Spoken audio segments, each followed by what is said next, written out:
मैंने बताया था भाषा के बारे में, लिपि के बारे में, ठीक है। और भी इसी तरीके की बहुत सारी चीज़ें थी, जैसे कि हिंदी व्याकरण किसे कहते हैं, व्याकरण किसे कहते हैं। इन सारे का डिफाइन मैंने बोला था कि आप लिख लीजिए, ठीक है, ये आपके आने वाले एग्जाम में काम में आएंगे। चलिए, तो आज हम उसी को आगे बढ़ा रहे हैं। ये वीडियो 2 है वह हिंदी व्याकरण की, ठीक है, जिसमें हम वर्णों के बारे में बात करने वाले हैं, ठीक है। अब है पहला क्वेश्चन है, मैं ज़्यादा टाइम नहीं लूँगा आपको, ठीक है, और कम टाइम में हम लोग इसको ख़त्म करेंगे, इसलिए मैंने पहले से ही लिख के रखा है, ठीक। तो पहला क्वेश्चन होगा, आपसे अगर कोई पूछे कि बता वर्ण किसे कहते हैं, तो वर्ण किसे कहते हैं? शब्द की वह सबसे छोटी इकाई जिसके खंड या टुकड़े नहीं किए जा सकते, उसे क्या कहते हैं?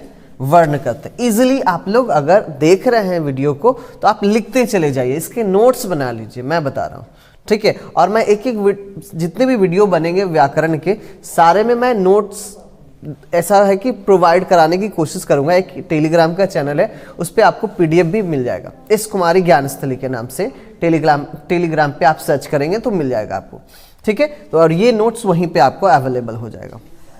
चलिए, तो शब्द की वह सबसे छोटी इकाई जिसके खंड या टुकड़े नहीं किए जा सकते, उसको क्या कहते हैं? वर्ण कहते हैं। जैसे हमने बोला क्या, हमने बोला कमल, ठीक है। अब कमल क्या, एक शब्द है, अब इसको टुकड़े करो तो का हो गया अलग, मा हो गया अलग, ल हो गया अलग, तो ये भी क्या है? वर्ण है, ये भी वर्ण है, ये भी वर्ण है। तो कमल में कितने वर्ण आ गए? 3 वर्ण आ गए। लेकिन एक बात है इसमें, ठीक है, कि का में भी 2 पार्ट है, पता है आपको? आधा का प्लस आ, तो ये भी वर्ण है और ये भी वर्ण है, तो ये पूर्ण वर्ण है और ये आधा वर्ण, ठीक है। तो ये शब्द का सबसे छोटा भाग कौन हो गया? ये हो गया। इसीलिए हम लोगों ने यहाँ पे क्या लिखा, जैसे आधा का, आधा चा, हलंत का मतलब होता है आधा, आधा पा, आधा टा, आ, हर्षई, ये सारे क्या हमारे वर्ण। क्लियर? अब समझ में आ रहा होगा आपको। चलिए मैं इसको मिटा देता हूं। आगे है कि वर्णों के कितने प्रकार होते हैं, तो वर्णों के 2 प्रकार। जब भी कोई पूछे आपसे कि वर्णों के कितने प्रकार, तो आपको सीधा जवाब देना है 2 प्रकार। पहला कौन सा? पहला है स्वर वर्ण और दूसरा क्या है? दूसरा हमारा व्यंजन वर्ण, ठीक है। अब है कि स्वर वर्ण किसे कहते हैं?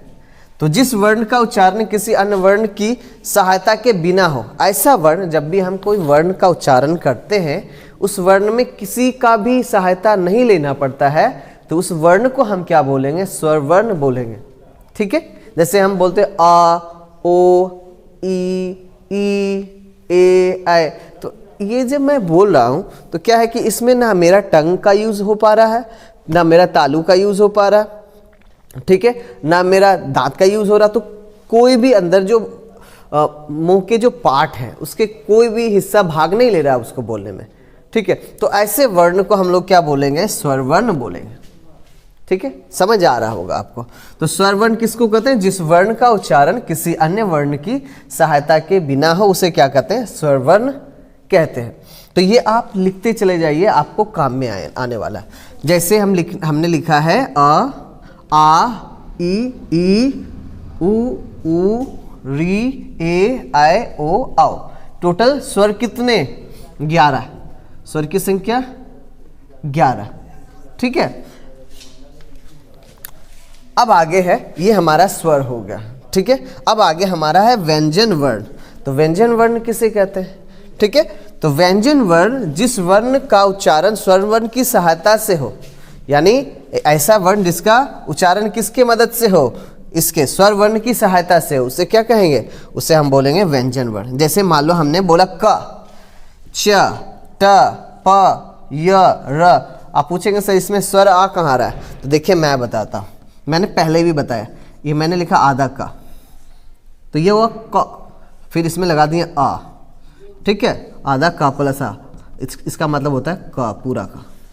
तो इसलिए ये जो जितने भी वर्ण लिखे हुए हैं व्यंजन वर्ण, सभी में क्या छिपा हुआ है? आ छिपा हुआ है। इसका मतलब ये हुआ कि जो व्यंजन वर्ण का जो उच्चारण है वो स्वर की सहायता से हो रही है, ठीक है। तो ये हमारा स्वर वर्ण है और व्यंजन वर्ण है, ये सारे आप लिख सकते हैं, ठीक है। और टेलीग्राम ज्वाइन करके आप वहाँ से नोट्स भी अवेलेबल करा सकते हैं।